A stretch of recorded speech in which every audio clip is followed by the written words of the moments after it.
Perfect continuous tense का interrogative sentence का नियम नंबर 1। तो नियम नंबर 1 देखने से पहले क्या करेंगे, पहले उदाहरण देख लीजिए और उदाहरण से ही हम आप लोगों को इसका नियम बताएंगे। तो चलिए नियम देखिए कि जब हिंदी वाक्य के पहले क्या शब्द आए तब उस क्या शब्द के लिए जो मेन सहायक क्रिया होती है उसको हम बाहर निकाल देते हैं।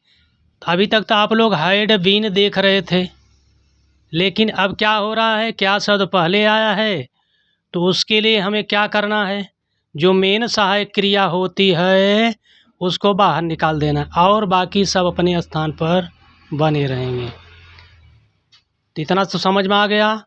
चलिए सूत्र देख ही रहे हैं। सबसे पहले हेड लिखेंगे, सब्जेक्ट लिखेंगे, फिर बीन लिखेंगे, इसके बाद वर्ब की फर्स्ट फॉर्म में आईएनजी जोड़ेंगे, फिर मेन ऑब्जेक्ट लिखेंगे, निश्चित समय के लिए सिंस, अनिश्चित समय के लिए फार का प्रयोग करेंगे, फिर ये जो टाइम दिया गया है आपका जो कर्म का विस्तार होता है उसको लिखते हैं यहाँ, इसके बाद लास्ट में प्रश्नवाचक चिन्ह लगाते हैं।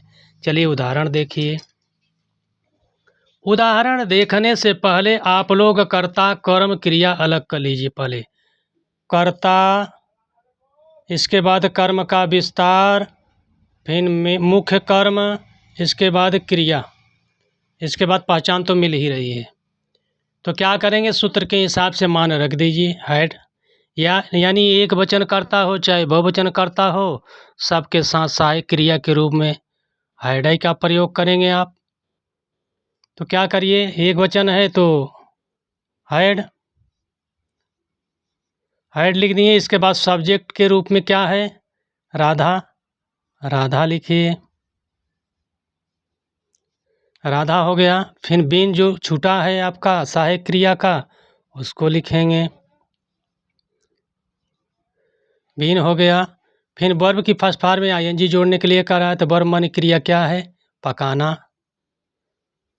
कुक में आईएनजी जोड़िए, कुकिंग हो गया।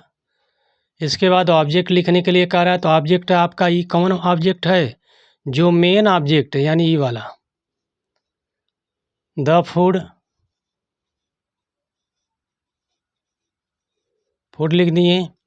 इसके बाद निश्चित समय के लिए सिंस, अनिश्चित समय के लिए फार का प्रयोग करेंगे। तो आपका 2 घंटा जो है ये अनिश्चित है, इसलिए इसमें हम फार का प्रयोग करेंगे, फार लिख दिए।